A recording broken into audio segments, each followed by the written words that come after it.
espirometría.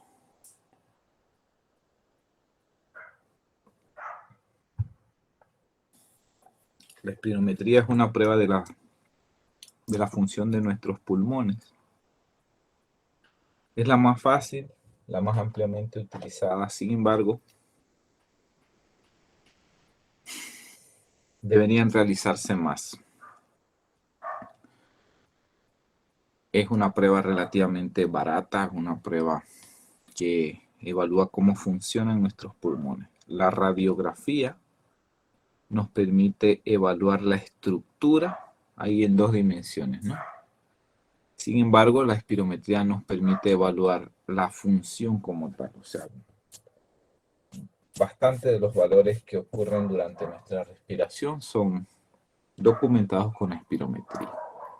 Cuando un paciente es sometido a ventilación mecánica, las curvas que emite el ventilador son curvas comparables a la espirometría. Así que allí podemos hacer un análisis de ella y obtener algunos resultados sobre el patrón y sobre qué estrategias utilizar para mejorar la condición del paciente.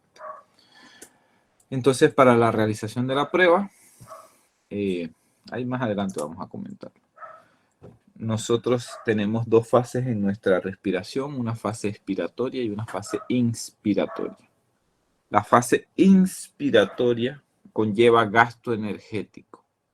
La fase de expiración o de exhalar el aire no conlleva gasto energético en condiciones normales.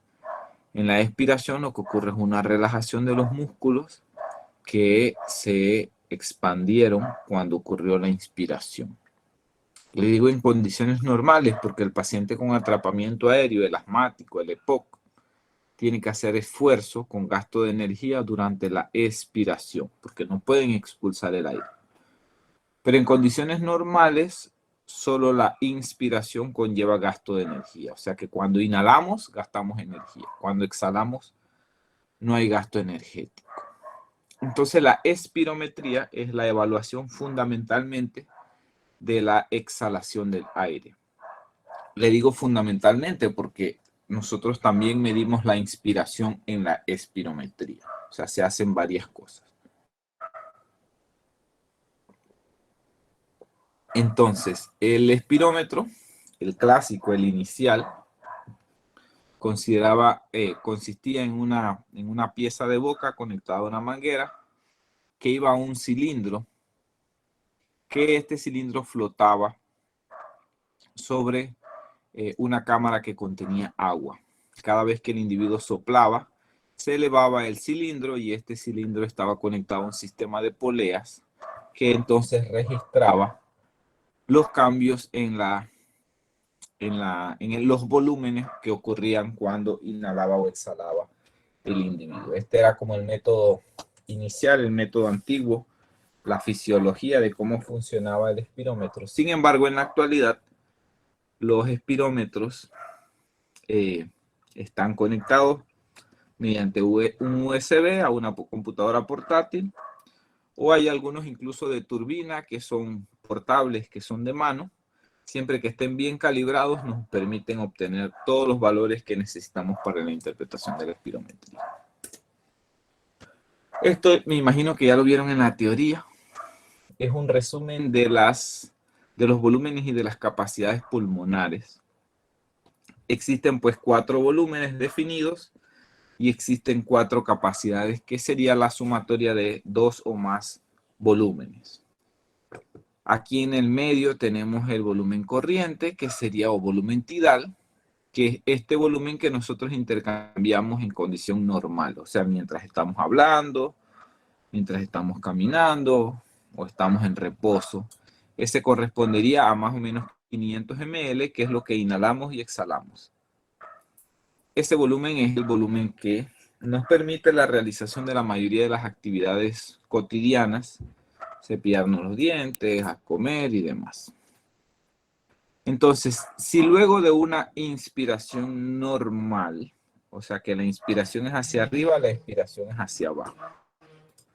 Si luego de una inspiración normal nosotros aquí donde termina la inspiración normal, seguimos aquí donde termina la inspiración normal, seguimos inhalando, tenemos la capacidad de poder lograr una expansión de más o menos 3 litros, 3.2 litros. Esto que está aquí correspondería a la capacidad de reserva inspiratoria. O sea que si usted está inhalando, inhala normal, usted tiene la capacidad de poder inhalar muchísimo más aire. Esa capacidad, o ese volumen más bien, no capacidad, ese volumen que usted puede inhalar se llama volumen de reserva inspiratoria, que es este que aparece señalado aquí, que sería que después de una inhalación normal, usted sigue inhalando, sigue inhalando, sigue inhalando, y ahí obtiene ese volumen. Lo mismo ocurriría con la exhalación. Aquí les decía que esto era inhalación, hacia abajo sería exhalación. Inhalación, exhalación. O sea que en este punto donde usted logró exhalar normalmente, usted puede seguir exhalando. Aquí miren que en este caso exhaló normal y usted puede a partir de ahí seguir botando todo el aire. Y ese aire que sigue botando se llama volumen de reserva expiratoria. Ese volumen de reserva expiratoria es aproximadamente boca a boca. ¿Sí? La respiración boca a boca, esa que ya no se recomienda a menos que sea un familiar cercano suyo, su esposa, un hijo, un hermano, su mamá, pero en extraños no se recomienda dar respiración boca a boca, sino que se recomienda utilizar una válvula unidireccional o dar solo compresiones. Si usted es un extraño que entra en paro y usted sabe dar primeros auxilios y sabe dar, tiene un curso de BLS o de ACLS, usted llama a la ambulancia y comienza a dar compresiones. Como usted no tiene, o si la carga, pues excelente, pero si usted no tiene una mascarilla con válvula unidireccional, usted solo da compresiones. Si en tal caso fuera a dar respiración boca a boca a un extraño o a un familiar, lo que le permite a usted poder brindarle algo de oxígeno en cada ventilación, no solo expandir el pulmón ese, sino brindarle oxígeno, es por el volumen de reserva expiratoria que usted tiene, ¿no? O sea que esos 1200 cc que usted tiene allí, tienen algo de oxígeno, ahí está contemplado el espacio muerto.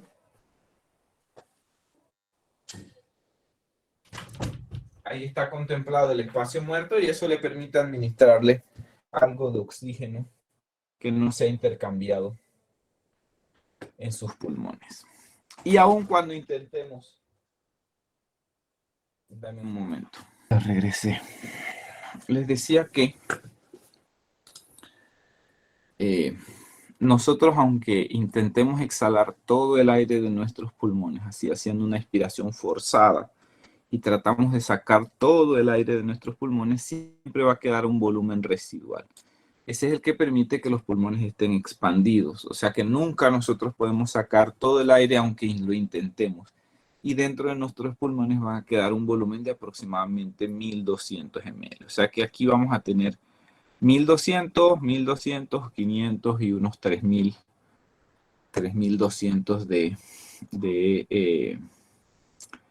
volumen de reserva inspiratoria. Entonces, estos suman los 4 volúmenes. Estos son los 4 volúmenes que tenemos en nuestros pulmones. La espirometría permite evaluar 3 de esos 4 volúmenes. Permite evaluar el volumen de reserva inspiratoria, permite evaluar el volumen tidal, permite evaluar el volumen de reserva expiratoria. La espirometría no puede evaluar el volumen residual. No hay forma de medirlos con la espirometría. Para eso hay algunas otras técnicas en neumología, donde se mete una persona en una cámara que contiene una sustancia que se diluye y de ahí entonces se hace por cálculos según la dilución cuánto ha logrado quedarse en el pulmón. Es una sustancia que no difunde, que no atraviesa el capilar y así se puede determinar el volumen residual. Eso se puede hacer con la pletismografía. Pero la espirometría nos permite evaluar los 3 volúmenes que se encuentran aquí. El volumen de reserva inspiratoria, el volumen tidal y el volumen de reserva expiratoria. Entonces la espirometría también permite evaluar las sumatorias de estos volúmenes que yo les decía que las sumatorias se llamaban capacidades. Entonces tenemos una capacidad inspiratoria que corresponde al volumen tidal, este que está aquí, de aquí a aquí, y al volumen de reserva inspiratoria. Esa que va desde aquí hasta aquí, perdón, en la línea curva, es la capacidad inspiratoria. Esta corresponde a una exhalación normal, y a partir de exhalación normal nosotros inhalamos, inhalamos, inhalamos, inhalamos, inhalamos todo lo que podamos. Eso sería los 3000 del volumen de reserva inspiratoria más los 500 del volumen del volumen corriente, volumen tidal. Esa sería la capacidad inspiratoria. También tenemos una capacidad vital, que la capacidad vital es el volumen de reserva inspiratoria, el volumen tidal y el volumen de reserva expiratoria. Esa capacidad vital es todo lo que se puede medir en la espirometría. Desde lo máximo que podemos inhalar, lo que inhalamos y exhalamos normalmente, más todo lo que podemos exhalar en una respiración. Entonces, esa sumatoria de esos tres volúmenes se llama entonces capacidad vital, que es la que está señalada aquí. También hay un volumen, una capacidad funcional residual, que corresponde a el aire que queda en nuestros pulmones después de exhalar el aire en condición normal. Aquí exhalamos y todo el aire que queda en nuestros pulmones se llama capacidad funcional residual o residual funcional. ¿Cuánto sería en volumen eso? 2300. 2300, 2400. Porque es 1200 más 1200 aproximadamente. Así que ese es el promedio o la cantidad. Recordar que esto varía dependiendo del individuo, ¿no? Eso dependiendo del tamaño, dependiendo de la edad y demás, si es fumador o no, o si tiene algunas enfermedades asociadas. Y finalmente está la capacidad total pulmonar. Esa capacidad total pulmonar sería la sumatoria de todo lo que logra entrar o salir de nuestros pulmones, que en algunos individuos es casi 6 litros de capacidad pulmonar total. La capacidad vital sería entonces los 3500 más los 1200, más o menos unos 4700, más o menos unos casi 5 litros, lo que normalmente podemos medir en capacidad vital. Y eso correspondería a las 4 capacidades: inspiratoria, capacidad vital, la capacidad residual funcional y la capacidad pulmonar total. De estos, como yo le decía, la espirometría puede medir la capacidad vital, o sea, inspiratoria y expiratoria, el volumen residual, pero no puede medir esta capacidad residual funcional ni la capacidad pulmonar total. Ok. Entonces, ¿qué es lo normal? ¿Qué es lo que hacemos en la espirometría? Lo que hacemos allá en la espirometría es que nosotros inhalamos todo el aire que podemos, hacemos una pausa,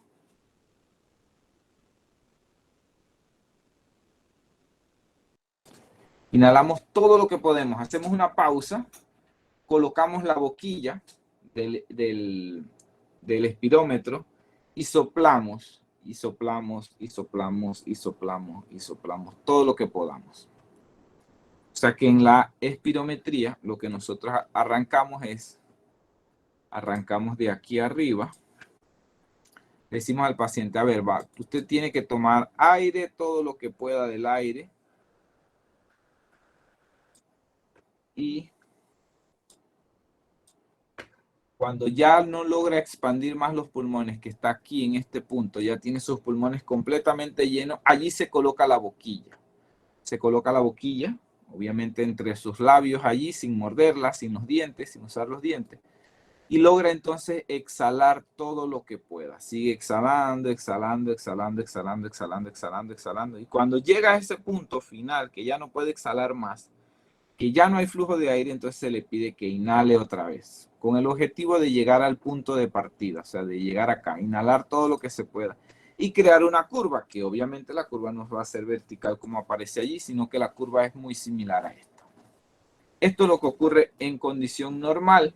En condición normal, el paciente empieza de un flujo de aire cero, esto es lo que detecta el aparato, aquí el paciente tiene los pulmones completamente llenos de aire y comienza entonces a exhalar, exhalar, exhalar, exhalar, exhalar, exhalar todo lo que pueda hasta cuando ya no haya más flujo. Eso se llamaría capacidad vital. Aquí la ven, ¿ves? Capacidad vital, que sería esto que está aquí, de aquí hasta aquí abajo. Eso sería la capacidad vital.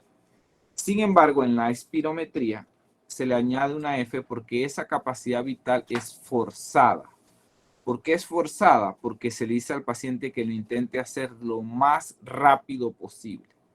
O sea que la persona inhala todo el aire, se coloca la boquilla y uno le insiste, vamos, bote, bote, bote, bote, bote todo el aire, bote, siga botando lo más rápido que pueda. Y al hacer eso, el individuo debe completar toda la expulsión del aire en 6 segundos. 6 segundos es lo que demora el individuo botando todo el aire. En ese momento ya el individuo no tiene nada de aire para botar, o sea, solo le quedan los 1200 de volumen residual. Y en ese punto en donde ya la turbina no se mueve, en donde el flujo de aire es cero, se le pide que inhale otra vez para que regrese al punto inicial y debería concordar con el punto inicial. Entonces, esa capacidad, en vez de llamarse solo capacidad vital, se le llama capacidad vital forzada, que sería la expulsión de todo el aire en 6 segundos después de una inhalación profunda. ¿Qué ocurre? En situaciones normales, nosotros esperamos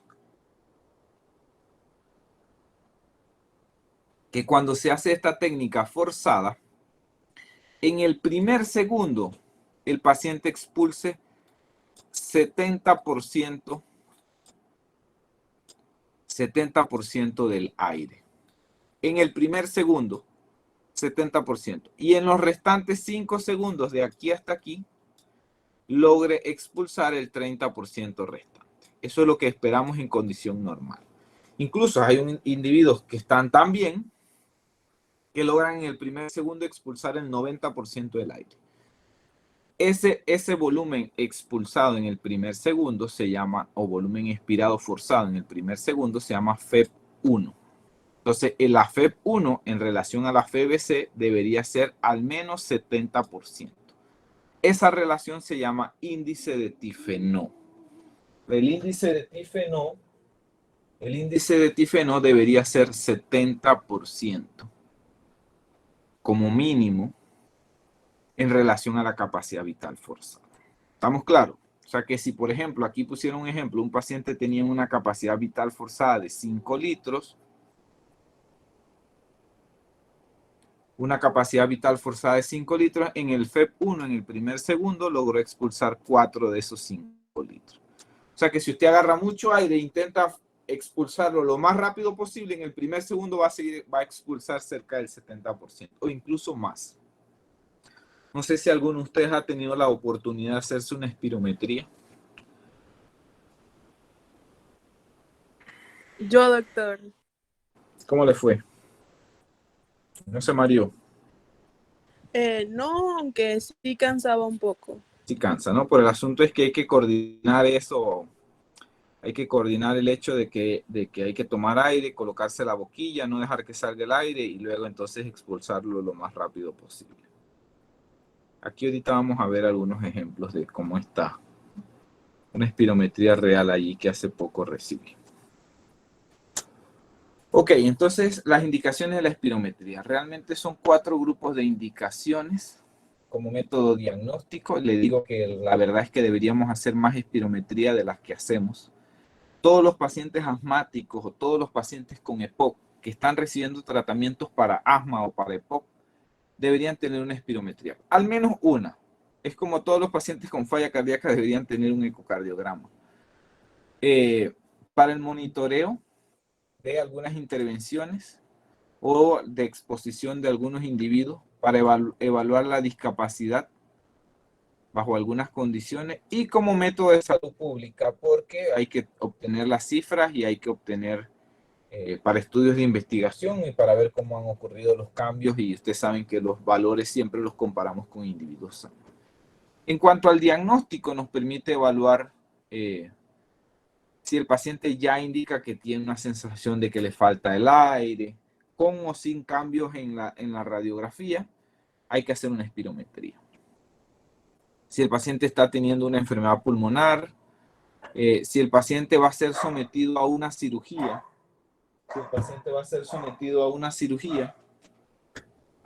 sobre todo si el paciente es obeso, se le va a hacer una espirometría. Si el paciente va a ser sometido a una cirugía de tórax, sea obeso o no, en la cirugía de tórax hay que evaluar cómo es la función del pulmón, porque obviamente se va a incidir sobre esa zona y hay que ver cómo es la capacidad que tiene. Así que hay que hacer una espirometría también, para evaluar pronóstico y para evaluar el estado de salud de un individuo antes de entrar a un programa de ejercicio extenuante. Por ejemplo, aquellos que van a jugar fútbol en España o en alguno de esos clubes famosos, deben hacerle una espirometría para ver cuál es su capacidad pulmonar como tal, ¿no?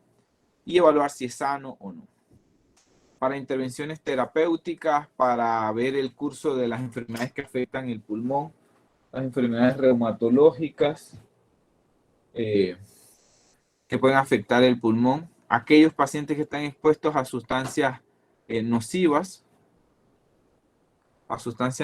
para evaluar las reacciones adversas a drogas, por ejemplo, que ya se conocen que tienen toxicidad pulmonar, por ejemplo, el metrotexate, o de repente para aquellas mujeres que tienen cáncer de mama y se van a someter a algunos tratamientos pues, de quimioterapia que producen daño pulmonar, esos hay que hacerlo. Entonces, la espirometría es un buen parámetro pues, para evaluar esa situación. Como evaluación como parte de los programas de rehabilitación de los pacientes, para el asunto de razones legales y los seguros, y ya les dije de los asuntos de salud pública. Nosotros tuvimos la oportunidad de hacer espirometrías en pacientes en personas que estaban trabajando en la petroterminal, y allí entonces evaluábamos, ustedes saben que ellos están expuestos a hidrocarburos, algunos de ellos incluso eran fumadores, paradójicamente.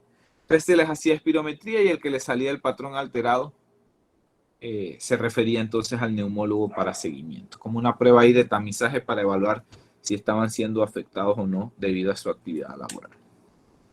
Como hay indicaciones, también hay contraindicaciones, y estas contraindicaciones pueden ser absolutas o pueden ser relativas. Las contraindicaciones absolutas realmente nos impiden realizar la prueba, y las relativas, digamos, podríamos hacer una pausa y valorar si corregimos eso e intentar en un segundo tiempo la realización de la espirometría. Las contraindicaciones absolutas es que el paciente tenga un neumotórax activo o reciente. El neumotórax es la salida del aire al espacio pleural que comprime el pulmón. Si el paciente inhala profundo y tiene un neumotórax, el neumotórax se va a expandir, así que está contraindicado la realización de espirometría. Si el paciente tiene sangrado activo, sangrado pulmonar llamado hemoptisis, tampoco se debe realizar la espirometría, porque en la inhalación y exhalación rápida o forzada, como se quiere en la espirometría, puede favorecer que ocurra la ruptura de un vaso de nuevo y ocurra sangrado en el paciente. Aquellos que tienen aneurisma de cualquier tipo, aneurisma torácico, abdominal, cerebral, si ese paciente tiene un aneurisma, el aneurisma se puede romper.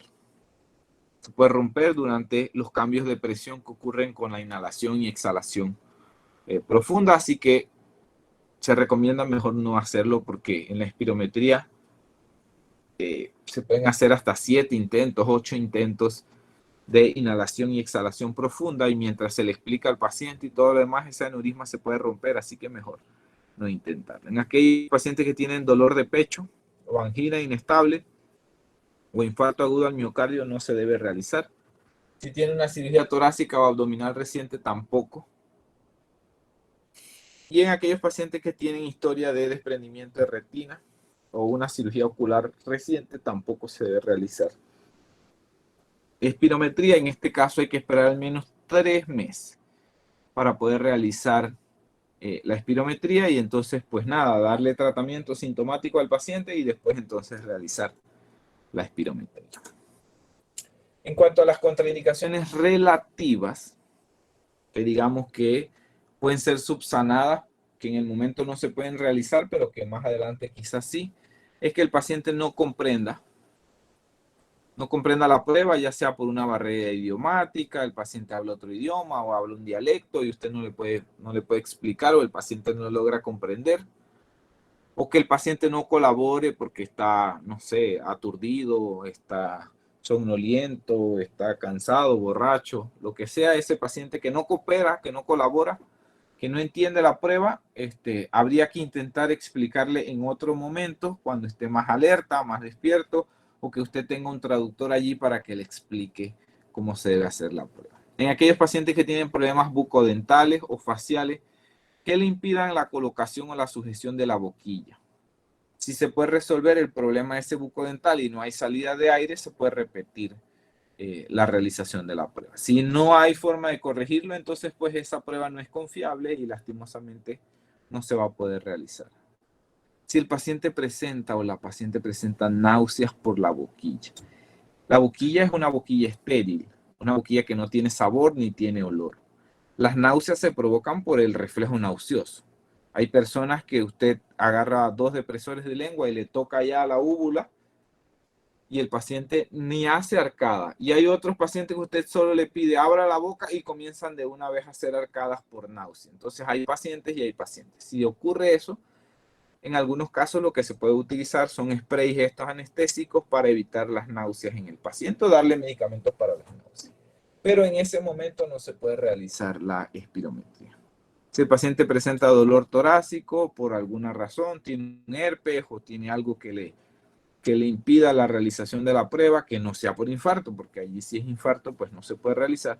O en aquellos pacientes que tienen traqueostomía, porque obviamente el aire que va a inhalar o exhalar va a salir por la traqueostomía. Habría que cerrarla y demás, y en ese escenario la verdad es que no se recomienda la realización de la prueba. Entonces, ¿qué se hace? Pues se mide al paciente, se talla, se le toman los datos generales. Esos datos generales serían la edad, sexo, si el paciente fuma o no fuma, porque la base de datos va a compararlo con un fumador o un no fumador.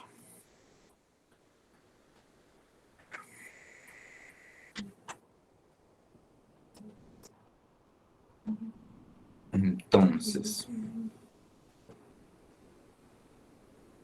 es importante evitar los depresores o estimulantes del sistema nervioso central. El paciente no debe haber utilizado bebidas alcohólicas o no debe haber estado expuesto a sustancias que les produzcan somnolencia, porque eso les va a alterar el resultado de la prueba. Así que no se debe realizar bajo esas condiciones. El paciente no debe haber fumado, por lo menos en las últimas 2 horas para la realización de la prueba. No haber utilizado broncodilatadores, al menos que la prueba sea para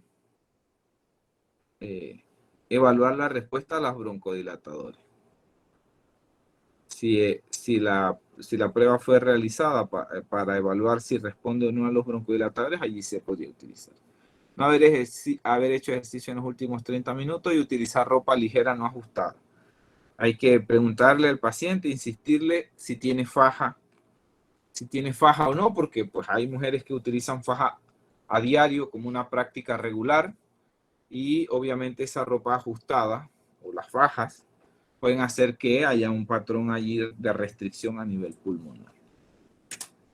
Que ya cuando tenemos todo esto, entonces se le dice al paciente lo que les mencionaba, ¿no? El paciente inspira profundo todo lo que puede, se coloca la boquilla, que las boquillas tienen una turbina aquí, que se mueven y son captadas allí por el circuito, y la máquina entonces, o el programa de la computadora interpreta las curvas. El paciente parte de que la turbina está quieta en 0, allí en el momento después de haber terminado la inspiración profunda, comienza a exhalar, exhalar, exhalar, exhalar, exhalar. Continúa exhalando de forma completa hasta cuando ya no pueda más y luego vuelve e inhala, y la curva debe regresar al punto de partida. Entonces hay varias curvas, ahorita las vamos a ver. Una curva es volumen versus tiempo.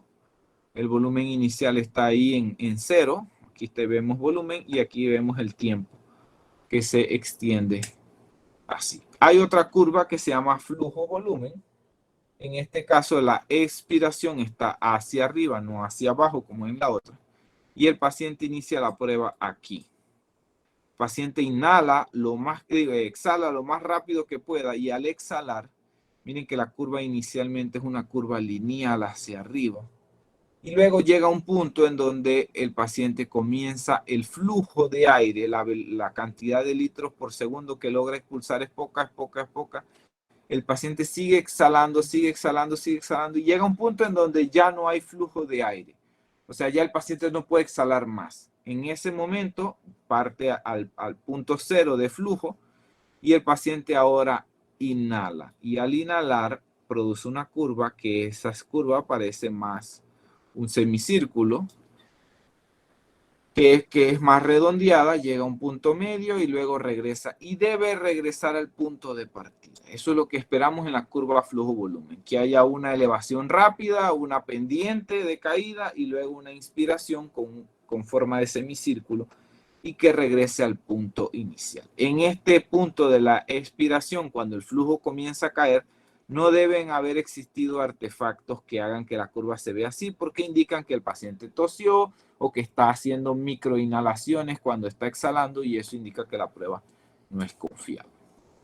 Entonces aquí están los parámetros que se toman en cuenta, que el paciente debe haber tenido un inicio adecuado, debe haber una elevación abrupta y vertical de la curva flujo-volumen, esto que les mencionaba, un inicio rápido allí en el flujo, un flujo rápido que aumenta hasta que comienza entonces a descender así en forma de pendiente. No debe haber terminación temprana, no debe haber tos ni cierre glótico que haría que la curva de descenso se viera así. No debe haber esfuerzo variable, no debe haber obstrucción en la boquilla o alrededor de la misma. El paciente no debe dejar fugar el aire. Y de allí entonces el paciente debe terminar de forma adecuada, tratando de que llegue al punto inicial, al punto en donde el paciente haber exhalado los 6 segundos y luego la curva haber regresado al punto inicial. Lo otro es que hay que hacer al menos 3 espirometrías. Y estas 3 espirometrías deben cumplir los criterios de ser aceptables. Los criterios de ser aceptables que no haya una diferencia mayor a 150 ml entre los valores, ni en FBC ni en FEP1. Si el paciente lo cumple con 3 espirometrías o 3 pruebas de este tipo, entonces ya ahí se termina la prueba. O sea, las pruebas son repetibles, son comparables y ya se termina. Si el paciente no logra hacer eso en una tos, en otra se le sale el aire por una boquilla y demás, se puede seguir intentando hasta realizar 8 pruebas. Como máximo, si el paciente a la cuarta ya no puede continuar, usted detiene la prueba ahí porque el paciente se va a cansar y no va a colaborar. Y lo otro es que si usted hace más de 8 pruebas, usted puede producir alcalosis respiratoria del paciente y el paciente se le puede desmayar ahí. Entonces la recomendación es hacer como máximo 8 pruebas. 8 pruebas, pero lo mínimo o lo aceptable son 3 pruebas con esa diferencia no mayor de 150 ml entre FBC y FEP1. En la curva de volumen versus tiempo, lo que yo les mencionaba, esta es la curva normal, este es el patrón normal. En el normal el paciente comienza a exhalar, aquí la exhalación es hacia abajo, y lo que habíamos visto ya, ¿no? En el primer segundo debe haber 70% o más del aire. En este caso fue 80% el índice de la relación entre el FEP1 y la FBC. En el patrón obstructivo, o sea, el asmático o el paciente con EPOC, por ejemplo, o el que tiene una obstrucción en la vía aérea. El paciente inhala todo lo que puede, igual que en el patrón normal, y cuando intenta exhalar, quizás puede exhalar la misma cantidad de aire que una persona normal. Sin embargo, como tiene una obstrucción, la obstrucción le afecta la exhalación. Así que el FEP1 va a ser menor a 70%. Entonces, cuando usted tiene un FEP1 en relación a la FBC, o sea, el índice de tifenol menor a 70, quiere decir que el paciente intenta expulsar el aire, pero no puede expulsarlo. O sea, tiene lo que se conoce como atrapamiento aéreo. Él puede inhalar normal, pero el aire no sale, demora para salir. Y en el primer segundo no logra expulsar. el 70% del aire. O sea que una forma de saber si hay obstrucción o no es evaluando el índice de tifeno que establece la relación entre el FEP1 y la FBC. Si es menos de 70, hablamos entonces de obstrucción. Eso es lo que ocurriría en los patrones obstructivos. La inhalación está bien, el problema es que no logra exhalar, no logra expulsar en el primer segundo lo que debería. Y tienen atrapamiento ahí. En el patrón restrictivo, ¿qué ocurre? El paciente inhala y cuando comienza a exhalar, el FEP1 está normal, logra expulsar más del 70%, pero casi de inmediato termina de exhalar, o sea, no hay más aire, porque aquí en los patrones restrictivos el problema es la capacidad vital forzada, porque el paciente no logra llenar sus pulmones de aire, porque el clásico ejemplo es el paciente obeso. Imagínense un paciente obeso mórbido, 500 libras. Ese paciente tiene tanta grasa en su tórax y en su barriga que le comprime el pecho. Y él, aunque intenta inhalar profundo, la capacidad vital forzada o la capacidad vital de sus pulmones va a estar disminuida. Él cuando intenta exhalar, toda esa presión va a poder expulsar en el primer segundo más del 70%, pero casi de inmediato termina entonces de exhalar. O sea que en los patrones restrictivos lo que está alterado es la capacidad vital forzada. En los patrones obstructivos lo que está alterado es el FEP1. O sea que los restrictivos afectan inspiración y los obstructivos afectan expiración. Y tenemos un cuarto patrón, que es el peor de todos, que es el mixto, es el combinado de restrictivo y obstructivo. Ese es el que está peor. Ese no puede inhalar profundo y tampoco puede exhalar el aire. Tiene atrapamiento aéreo con limitación. Eso ya ocurriría en una enfermedad avanzada a nivel pulmonar. Hay otra curva que es en la interpretación de la curva, que esto cada vez se utiliza menos. En esta misma curva de flujo versus volumen, es la separación en percentiles, ¿no? Ahí en la relación existente entre el flujo expiratorio forzado, el 25%, el 50% o el 75%. Entonces esto permitía, cada vez ha pasado más al desuso, pero antes se indicaba pues que la relación del FEP 2575 nos hablaba de cómo estaba la pequeña vía aérea. Sin embargo, como les digo, los otros patrones o los otros que vamos a ver ahorita en el algoritmo son los que utilizamos para la interpretación de todas las espirometrías. Entonces aquí, si vemos esta curva, esto sería lo normal. En la curva flujo-volumen. En la curva flujo-volumen, el paciente inhala todo lo que puede y empieza aquí a exhalar. Exhala hacia arriba, exhala, exhala, exhala, exhala. Y el flujo ya comienza a disminuir. Él sigue exhalando, pero la cantidad de aire que logra expulsar es cada vez menos hasta que ya no expulsa nada de aire. Cuando ya no logra expulsar nada de aire, entonces hace el semicírculo ahí y regresa al punto inicial. Esa es la característica de una espirometría normal en la curva flujo-volumen. En el obstructivo, el paciente no logra expulsar mucho aire al principio porque él no tiene la capacidad de expulsar el aire. Por eso la FEP1 está disminuida. Sigue expulsando, sigue expulsando, sigue expulsando y luego inhala y regresa al punto inicial. Aquí el problema fundamental en el patrón obstructivo es la expiración. El paciente no puede expirar o exhalar de forma apropiada. En el patrón restrictivo, el paciente, miren que esta curva se parece mucho inicialmente a lo que ocurre en condiciones normales. El paciente comienza aquí, la curva tiene un ascenso rápido de exhalación y luego una caída rápida con un tamaño pequeño allí de la inspiración. En los patrones restrictivos lo que está alterado es la inspiración. La parte superior está bien, pero como ya no tiene más volumen, el paciente tiene una restricción para entrar el aire en vez de la curva irse hasta acá, hacia 5 litros o 4 litros, solamente logra inhalar 2 litros, así que regresa otra vez al punto inicial. Y el final sería el paciente que tiene un patrón mixto, que sería una curva que llega aquí, regresa aquí y nuevamente parte al inicio. No es como esta que llega hasta 4 o 5 litros y luego regresa, sino que se queda allí con volúmenes bajos por alteración de la FBC. Hay alteración aquí de la FEP1 y hay alteración de la FBC, tanto de la inhalación como la expiración. Entonces eso sería la interpretación de las curvas y con eso podríamos saber si hay obstrucción o restricción mirando las curvas como tal. Entonces, este es el algoritmo para la interpretación de la espirometría.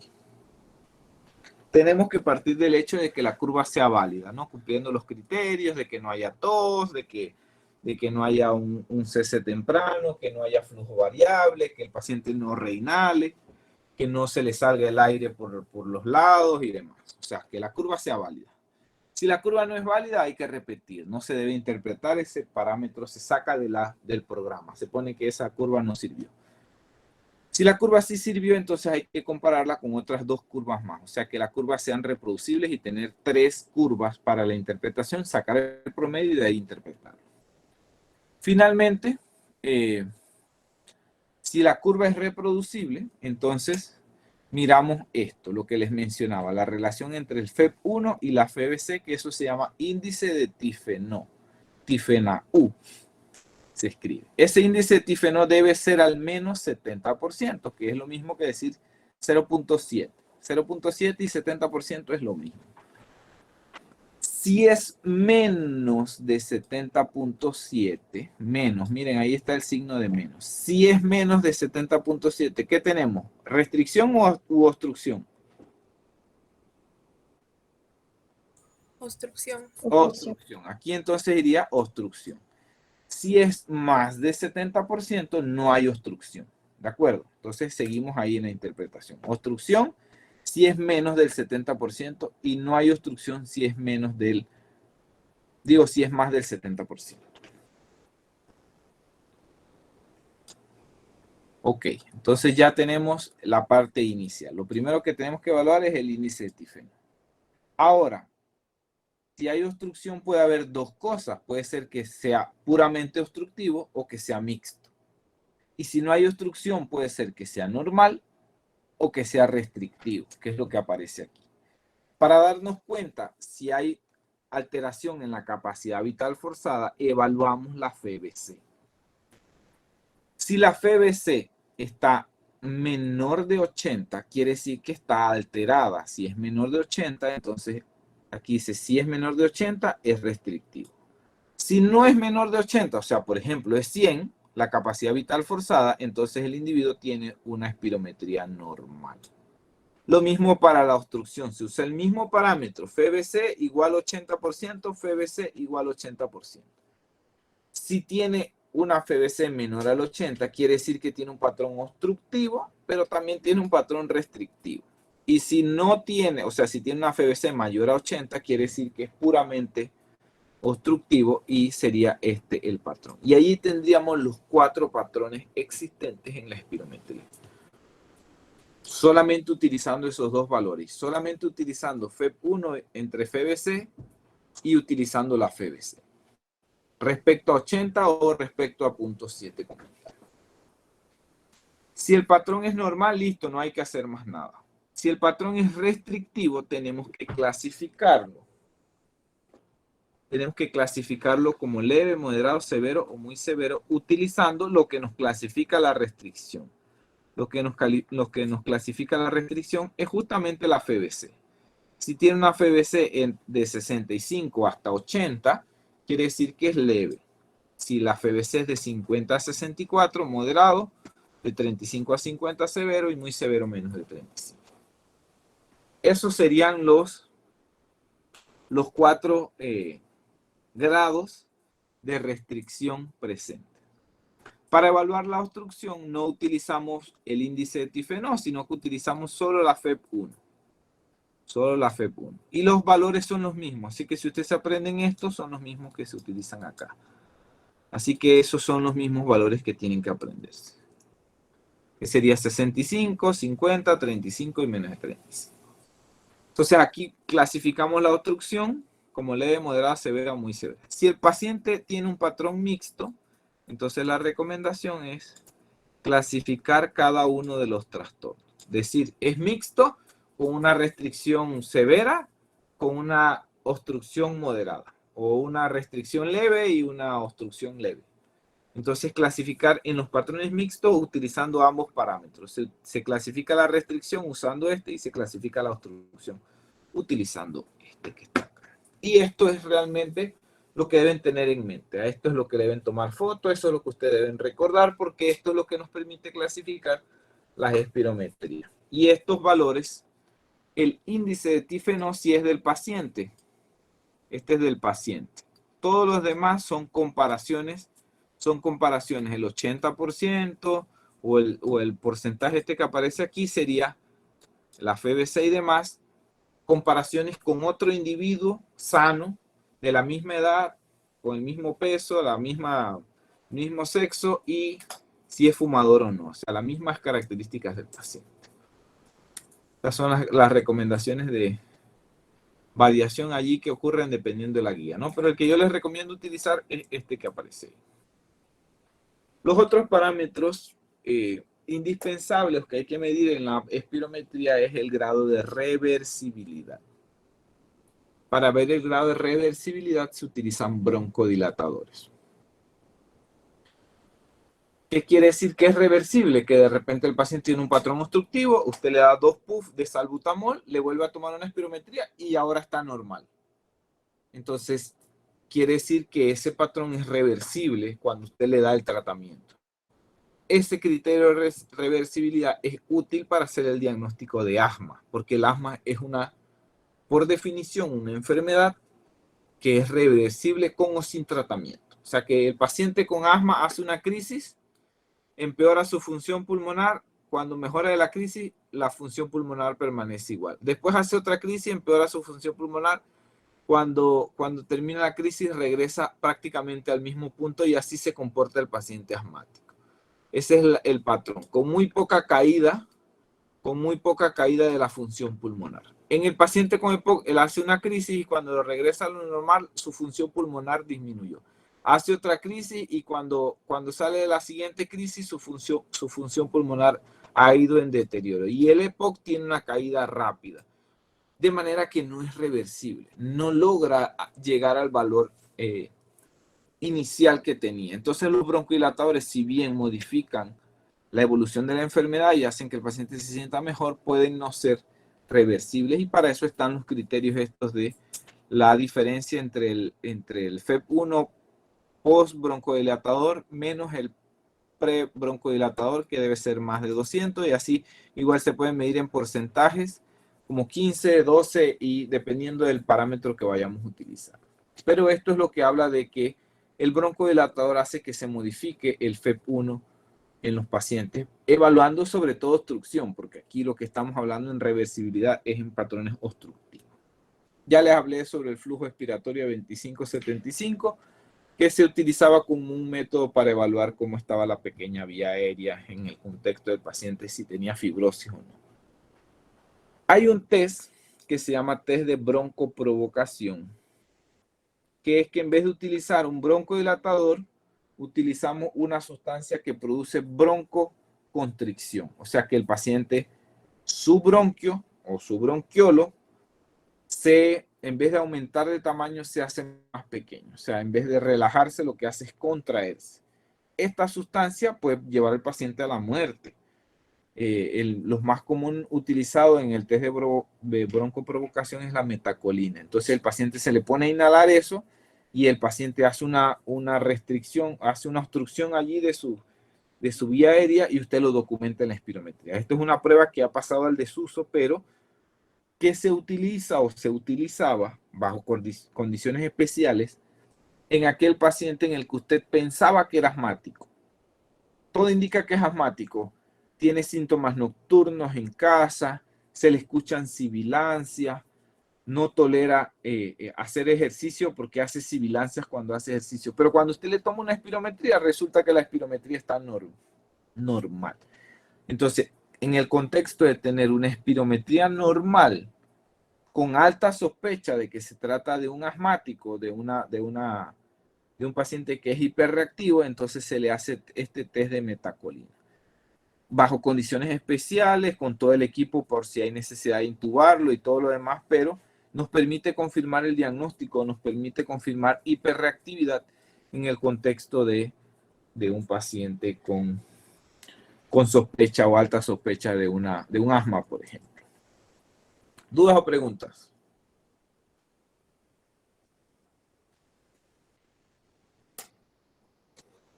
Sí están ahí.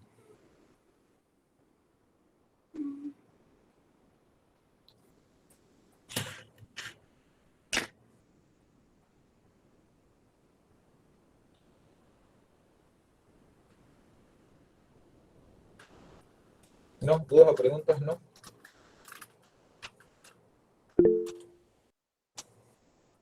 Doctor, una pregunta. A ver, dime.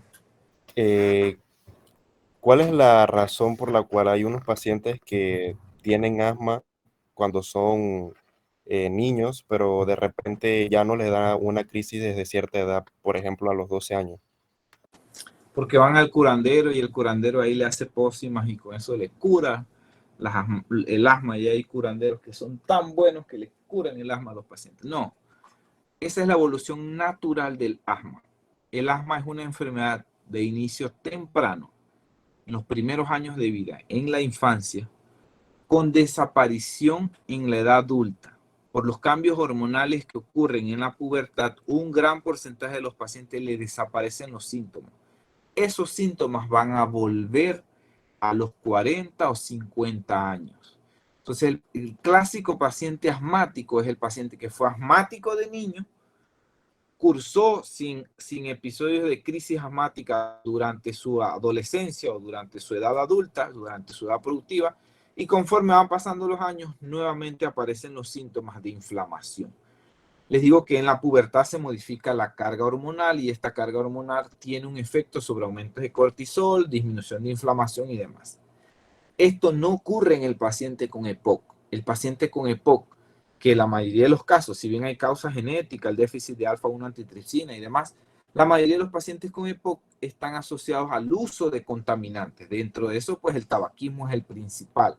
El uso del tabaco o el uso del cigarrillo o en la combustión de biomasa, el cocinar en fogón. Esa persona que trabaja desde los 20 años, trabaja en un restaurante que hace comida en fogón y está expuesto a humo de leña desde los 20 años hasta los 50 años, ese paciente va a desarrollar un EPOC. Pero ese paciente no tiene un antecedente de asma durante la infancia. Entonces es importante, si bien hay sobreexpresión, o sea, hay superposición de los dos fenotipos, el de asma y del EPOC, la mayoría de los pacientes asmáticos debutaron con el asma durante su niñez. Los que no debutaron con el asma en su niñez probablemente lo que tienen es EPOC, que es enfermedad pulmonar obstructiva crónica, que se desarrolla y que los mediadores inflamatorios son distintos. En el EPOC, si usted hace una muestra, toma una muestra del infiltrado, es eosinófilo lo que hay en el asma, mientras que en el EPOC lo que hay en el pulmón, el infiltrado es de neutrófilos. Entonces, si ven, el asma tiene un componente alérgico con participación de eosinófilos, mientras que el EPOC tiene un componente inflamatorio que está mediado por los neutrófilos. Así que cuando ustedes vean un paciente con sibilancias a los 50 años, usted debe determinar si es asma o es EPOC haciendo la pregunta. Usted de niño, usted recuerda si era asmático y la persona, sí, mi mamá decía que yo me agitaba, pero me llevaron donde el curandero y el curandero me quitó. No, se le quitó porque efectivamente se le iba a quitar como parte de la evolución natural de la enfermedad. Hay un pequeño porcentaje de pacientes que el asma permanece durante la edad adulta y no cesa porque probablemente tienen mayor exposición a alergenos, al humo y a otras sustancias que hacen que las crisis sean recurrentes. Pero la mayoría de los pacientes asmáticos tienen un periodo de ventana ahí de unos 30 años sin crisis como tal. Y que después, más tardío en el avance de su edad, entonces va a avanzar. No sé, ¿qué otra pregunta tiene? Doctor, entonces una pregunta, ¿eso tendría algún tipo de efecto sobre la capacidad pulmonar del paciente cuando no tiene crisis? Porque como ya es asmático de niño, ahí puede que haya tenido como un tipo de como que se haya estado comprometida, pues la capacidad pulmonar. ¿Eso también continúa cuando ya está adulto o solamente vuelve cuando ya tiene una edad más avanzada? La capacidad pulmonar, recuerden que el asmático es reversible. O sea que el paciente sin crisis, un asmático sin estar en crisis, tiene una función pulmonar normal, porque es una enfermedad reversible. O sea que si el paciente de niño hizo 6 crisis, cuando salió de las crisis, su función pulmonar permanece igual, con muy pocos cambios respecto a un individuo normal. Cuando le vuelve a aparecer la enfermedad a los 40 o a los 50 años, entonces allá empieza igual, desde una función pulmonar de ser normal hasta que comienza a deteriorarse con cada crisis, pero regresando al valor prácticamente normal, a menos que haya algo de eso, como les decía, pues de participación del EPOC o de daño por otra sustancia en el contexto del paciente asmático. Pero el asmático que no está en crisis debe tener una función pulmonar normal.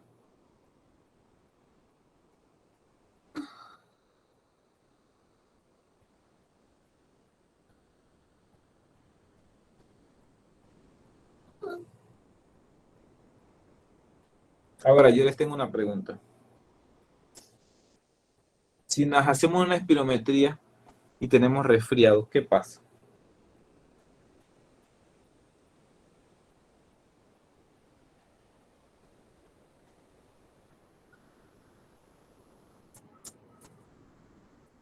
¿Qué creen que sucede si tenemos resfriado y nos hacemos una espirometría?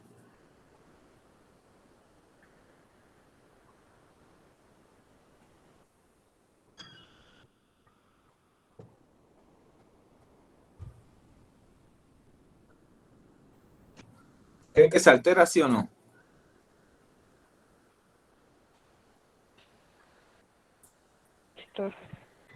¿Mm?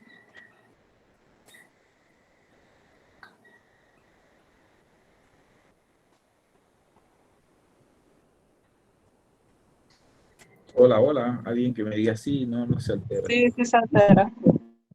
No, no se altera.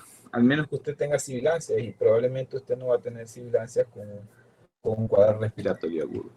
Entonces, igual, la recomendación es que si un paciente con asma está en crisis, ese sí tiene sibilancia, no se recomienda hacerle espirometría en ese momento, porque está en crisis. Entonces, la recomendación es que el individuo se le haga solamente medición del flujo expiratorio pico, que era el de la gráfica esa que les mostraba ahí del FEP 2575. Solo medición del flujo expiratorio pico, como un único parámetro para ver cómo va la evolución de su asma en el contexto de la crisis. Y que 6 semanas después de haber resuelto el cuadro de crisis, entonces se le haga una espirometría para ver cómo es su función pulmonar, a ver cómo es el comportamiento de su enfermedad como tal. Entonces, en cuadros respiratorios agudos, la función pulmonar no se altera de forma significativa. Así que igual no se recomienda hacer espirometría, pero una vez salga del cuadro de neumonía, por ejemplo, esa capacidad debe volver a lo normal por completo. Entonces aquí le tengo una eh, espirometría para que ustedes la interpreten. Vamos a ver si podemos enviarla allá. Ajá, dime, Arkeli. Doctor, entonces al escuchar sibilancias, ¿eso qué podría indicar? ¿Una obstrucción? Una obstrucción. Las sibilancias indican una obstrucción. Si usted accidentalmente, ni Dios lo quiera, está cenando y un pedazo de carne se le queda atrapada en su vía aérea, usted va a tener sibilancia y va a tener un estridor. El aire no va a poder entrar y usted va a silbar allí cuando el aire intenta pasar a través de un agujero tan pequeño. Usted se va a escuchar como un gato, pero inhalando. Va a ser... Y eso es alarmante. Usted ve eso y usted sale corriendo a ver cómo puede ayudar y hacer la maniobra de Henry y toda la cosa. Pero en el asmático, en el paciente con EPOC, la sibilancia o la obstrucción es a la salida, porque tiene un patrón que le impide expulsar el aire. Entonces el paciente inhala bien, pero cuando exhala es que hace la sibilancia. El paciente en vez de inhalar, inhala bien y hace cuando exhala. Y ahí se escucha la sibilancia. No es lo mismo tener una obstrucción arriba en la vía aérea inspiratoria, que indica que hay un cuerpo extraño, y que todo lo que se escucha alterado es a nivel del cuello, a tener una sibilancia expiratoria, que indica que hay obstrucción a la salida del aire, y eso se escucha como una sibilancia cuando ocurre la exhalación. Entonces, allí en ese escenario, cuando hay sibilancia, nosotros podemos, ahora que está de moda, ya se fue el COVID, pero ahora que está de moda la influenza o estos rinovirus que andan por ahí ahorita en este medio, no sé si alguno de ustedes le ha dado resfriado hace poco, pero hay personas que tienen hiperreactividad bronquial y pueden hacer sibilancias con un cuadro viral. Y las sibilancias requieren hasta inhaladores y toda la cosa, ¿no? Porque el paciente puede hacer una hiperreactividad y ser susceptible a que la vía aérea se cierre allí con la crisis, ¿no?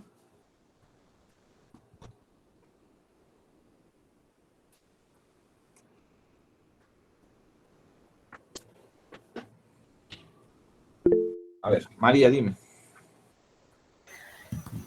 Una pregunta, doctor. Lo que usted mencionó de la eosinofilia en el EPOC, ¿también no se vería en el asma? No. En el asma es la eosinofilia. En el EPOC son neutrófilos. Ah, ok. Ajá. En el EPOC es neutrófilo. El infiltrado, que si tomamos una muestra del líquido de la inflamación a nivel pulmonar, la inflamación en el EPOC es neutrófilo. La inflamación en el asma es eosinófilo.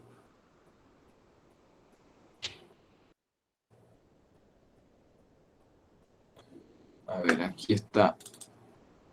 Ajá, aquí está la espirometría. Vamos a ver si lo aumentamos. Miren, esta es la curva.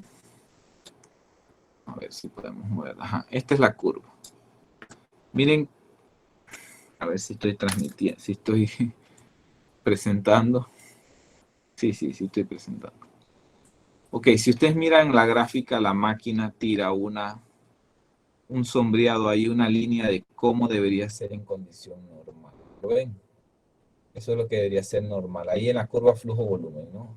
Una pendiente elevada con un descenso. Este paciente exhaló y comenzó a caer y otra vez inhaló y otra vez. O sea, no es una curva muy buena, muy confiable. A lo mejor fue la mejor que lograron determinar, pero salieron las curvas. Estos son los parámetros que salen. Pero antes de ver los parámetros, quiero que vean qué variables toma en cuenta. ¿Qué variables toma en cuenta? El sexo, mira lo curioso, sexo de nacimiento. El origen étnico, si es afroamericano o no.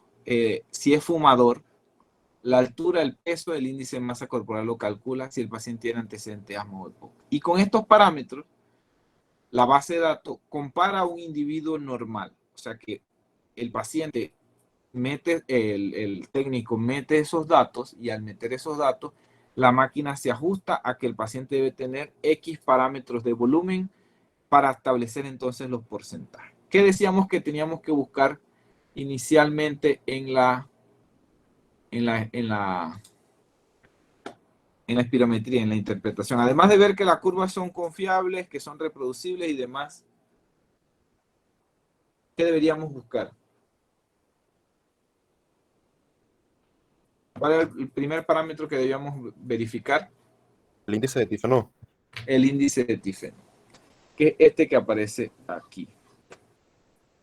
FEB1 entre FEBC. ¿Sí? Entonces, aquí están las pruebas y las pruebas. Y aquí está el valor predicho y la mejor prueba que logró el paciente. Entonces, todo se compara con la mejor prueba. Así que aquí buscamos el índice de tifeno y nos da 81.6. Este es del paciente. Miren que aquí en el valor de porcentaje del predicho no se pone el índice de tifeno porque el índice de tifeno no se compara con el otro individuo, con el individuo normal. Se utiliza el parámetro del mismo paciente. O sea que el paciente tiene aquí 81.6. ¿Qué concluimos con un índice de tifeno de 81.6? Que no tendría un patrón obstructivo. Exacto, que no tiene un patrón obstructivo. Puede ser normal, pero también puede ser restrictivo. Entonces, el siguiente paso es, ya sabemos que no hay obstrucción, o sea que mixto ni obstructivo va a ser. Tenemos que irnos a la izquierda del asunto, ¿no? Entonces, para saber si es normal o restrictivo, ¿qué tendríamos que buscar? FVC. la FBC. Y aquí está la FBC. Ven que este es el porcentaje del predicho. Este es el porcentaje del paciente respecto al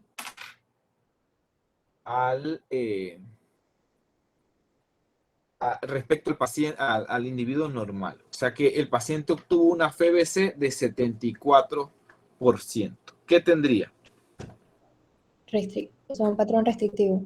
Un patrón restrictivo. Ahora, ¿cómo clasificamos la restricción? ¿Qué parámetros utilizamos para clasificar la restricción? La FBC también. La misma FBC. Entonces, la clasificamos en leve, moderado, severo o muy severo. Leve era más de 65, pero menos de 80. Moderado de 50 a 64, severo de 35 hasta 49 y menos de 35 era muy severo. Entonces, ¿qué tiene este paciente? Un patrón restrictivo leve. Un patrón restrictivo leve. Esa es la interpretación que se debe hacer utilizando los parámetros estándar.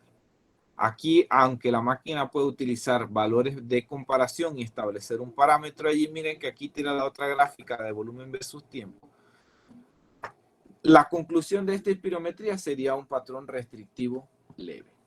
¿De acuerdo? ¿Buscamos FEP1 aquí? No, no nos interesa ver FEP1. ¿Por qué? Porque ya vimos que no hay obstrucción. Entonces, en este caso, nada más utilizamos dos valores, el índice de tifeno y la FBC, y con eso logramos concluir cuál es el patrón.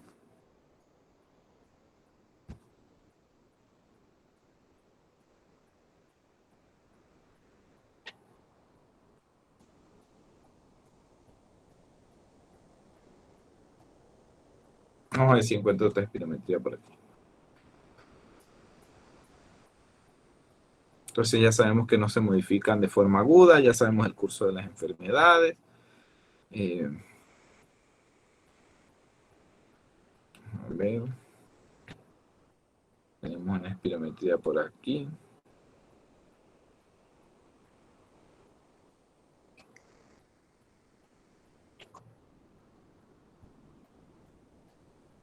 Doctor, Dígame. la L al lado del FBC significa litros, o sea, como Sí. volumen. La L significa litro, exactamente. Es capacidad vital forzada y eso se mide en litros.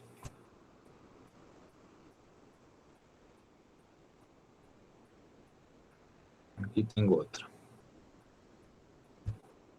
Ya se las envío, denme un segundito.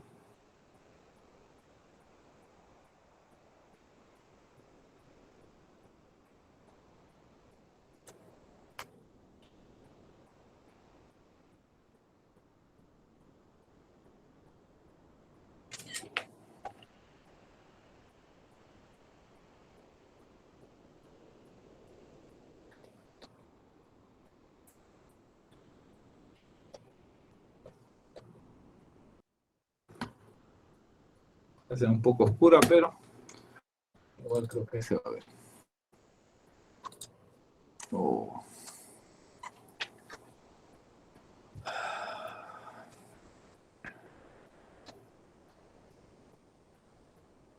¿Sí se ve? No se ve. Sí. Ajá. Entonces, si ustedes miran, FEP1 entre FBC no es el porcentaje. Miren que aquí aparece el porcentaje con respecto, el porcentaje con respecto al teórico, ese no es el que hay que ver. Lo que hay que ver es el que tiene el paciente, ¿no? Que es el promedio de lo que tiene el paciente. No hay que ver el teórico tampoco, lo que hay que ver es lo que tiene el paciente. Y de allí los otros valores sí se evalúa el porcentaje respecto al teórico. Entonces, la FEP1 entre la FBC, ¿cuánto estaría aquí? ¿La ven el valor? 90,9. 90,9. ¿Qué significa eso? Que no hay patrón obstructivo. Que no hay obstrucción. Entonces solo nos quedan dos opciones, que sea obstrucción o que sea, que sea restricción o que sea normal. ¿Qué tenemos que mirar como siguiente paso? El FBC. La FBC. ¿Cuánto tiene FBC?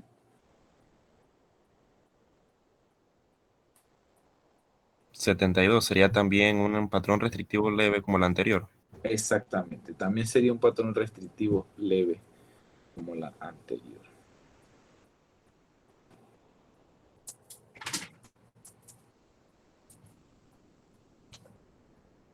ya sé dónde están. Déjenme un segundito. Acá se ven mejor.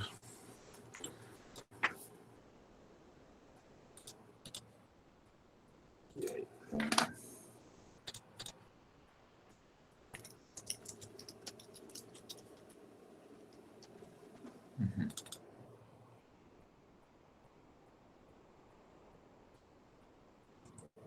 No, este no es.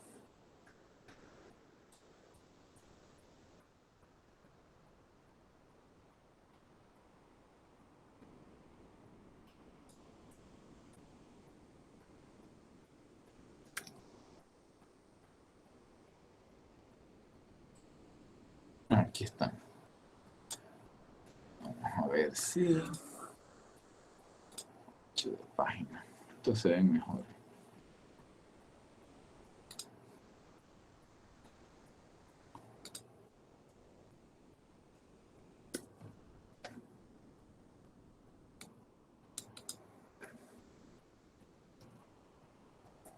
Ajá. Bueno, yo creo que ahí se ve. ¿Qué valor tenemos que mirar en esta?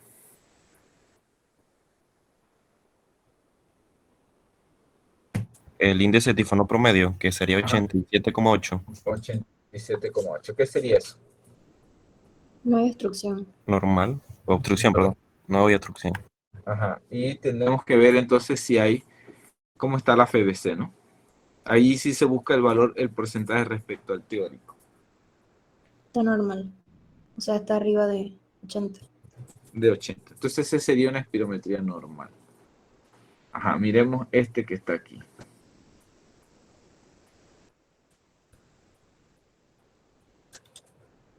A ver si podemos aumentar. Ah, sí podemos aumentar.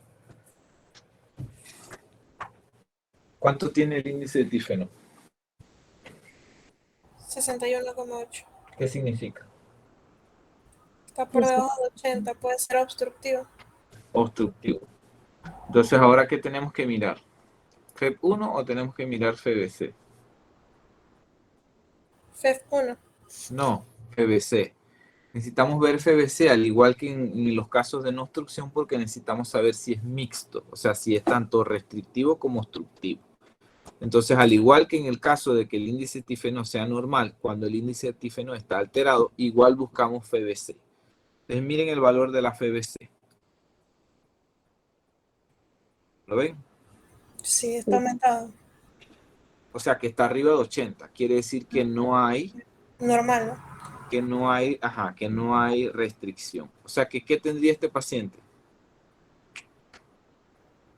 un patrón obstructivo. Ajá. Y ahora, ¿cómo lo clasificamos? ¿Qué parámetros utilizamos para clasificarlo? El mismo FBC. No No, era porque el no es FEF1. restricción, el FEB1. Uno. El FEB1. Y tiene 119 FEB1. ¿Qué patrón, qué gravedad tendría esa obstrucción?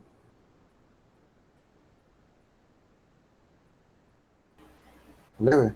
Leve. No.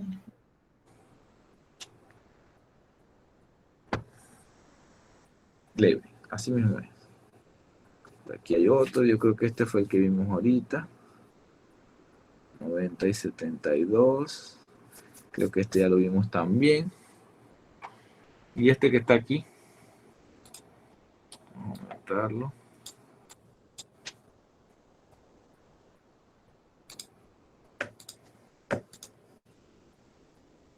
¿Cómo está el índice de tifeno ahí? No hay obstrucción. No hay obstrucción. Ajá. ¿Qué miramos después? El FBC. Ujú. ¿Cómo Y está? tampoco hay restricción. Ujú.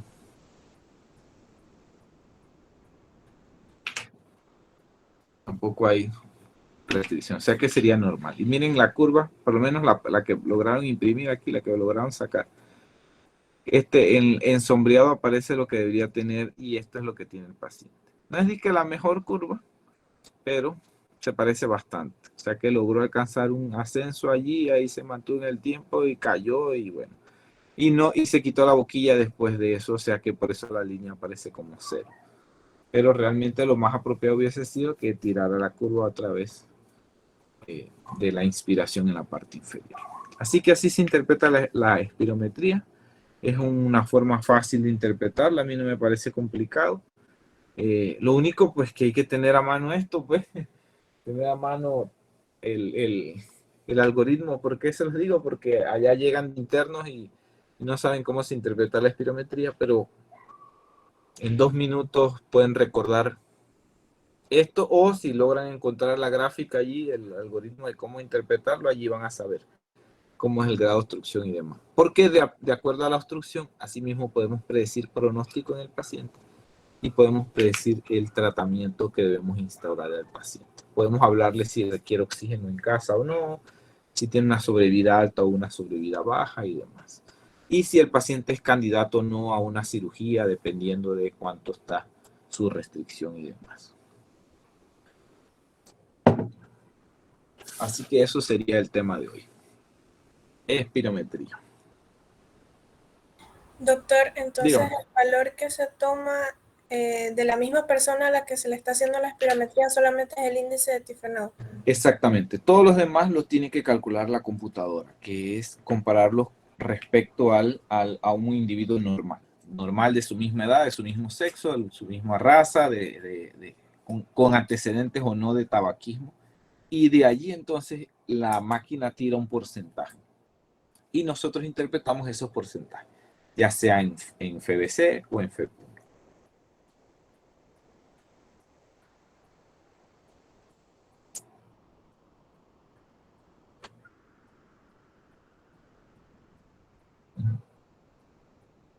Bueno, eso sería todo. Ahí nos vemos pues en las cómicas. Que estén bien. Buenas noches a todos. Igual Buenas noches, doctor. Buenas noches, doctor.